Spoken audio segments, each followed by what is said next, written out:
हर हर महादेव दोस्तों। बारिश की पहली बूंद जैसे ही धरती पर गिरती है, मानो धूल से ढकी हुई आत्मा को सुकून मिल जाता है। आकाश में बादलों का घना मेला, धरती पर हरियाली के आशीर्वाद और मन में शिव नाम का संकीर्तन। यही है सावन मास की शुरुआत। कहा जाता है जब जब धरती पर सावन आता है तो कैलाश पर्वत पर भी आनंद की बयार बह उठती है। माता पार्वती, नंदी, गणेश, कार्तिकेय और गणेश्वर सब मिलकर शिव के स्वागत में दीप जलाते हैं। यह वही महीना है जब शिव और भक्त का मिलन सबसे अधिक होता है। सृष्टि से पहले का मौन। सृष्टि के प्रारंभ में कुछ भी नहीं था, न दिन न रात, न आकाश न धरती, बस एक अदृश्य मौन, एक असीम शून्य। और उसी शून्य के भीतर छिपा था ब्रह्म महादेव। महादेव न जन्मे न मरे, वे स्वयंभू आनंद, अनंत, असमय और मृत्यु की पार के देवता। त्रिलोचन, नीलकंठ, महाकाल, विश्वनाथ, उनके नाम अनेकों स्वरूप, अनंत। सावन का रहस्य समुद्र मंथन पुराणों में वर्णित है। एक बार देवता और असुर अमृत पाने के लिए समुद्र मंथन करने लगे। मंथन से रत्न, दिव्य वस्तुएं और अंत में एक भयंकर विष हलाहल निकला। उस विष की ज्वाला से तीनों लोग जलने लगे। देवता भयभीत, असुर व्याकुल। तब सभी ने एक ही नाम पुकारा, भोलेनाथ बचाइए। शिव जी ने करुणा से विष को अपने कंठ में धारण कर लिया। विष पीते ही उनका कंठ नील वर्ण का हो गया और तभी से वे नीलकंठ कहलाए।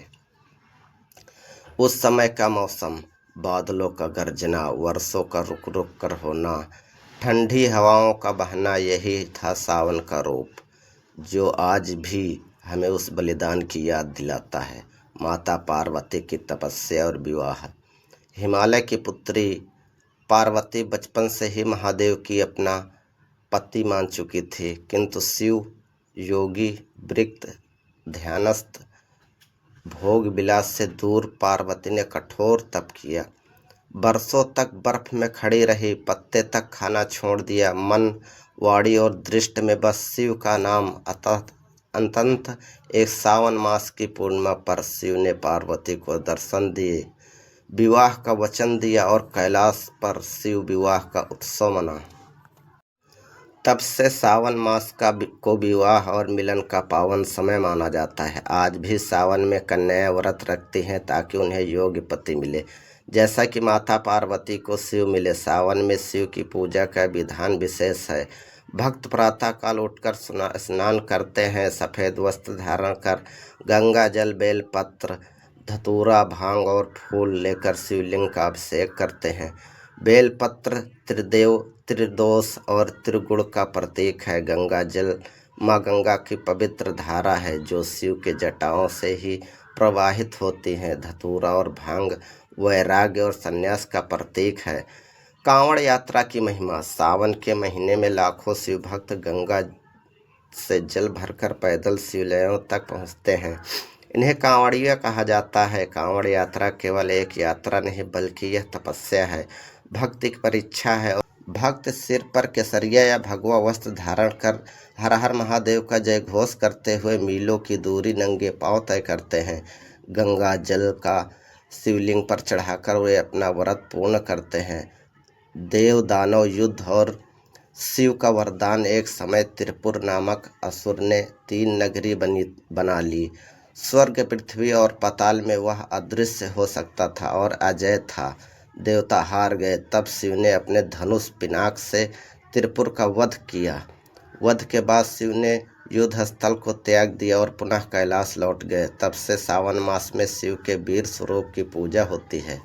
गांव-गांव में मान्यता है, जो सावन के हर सोमवार को व्रत रखता है उसके जीवन से संकट दूर होते हैं। अनेक गांवों में ऐसी कथाएं हैं जहां सावन में शिवालय के दीप स्वतः प्रज्वलित हो जाते हैं। कभी काशी में एक निर्धन ब्राह्मण रहता था। सावन के महीने में उसने निश्चय किया कि प्रतिदिन गंगा जल से शिवलिंग का अभिषेक करेगा, परंतु उसके पास पात्र तक नहीं था। उसने मिट्टी का एक छोटा पात्र बनाया और रोज गंगा से जल लाकर महामृत्युंजय मंत्र का जाप करते हुए शिवलिंग पर चढ़ाता। एक दिन शिव ने स्वप्न में आकर कहा, वत्स, तूने प्रेम से मुझे जल चढ़ाया, यह तेरा जीवन सब सुख और समृद्धि से भर जाएगा।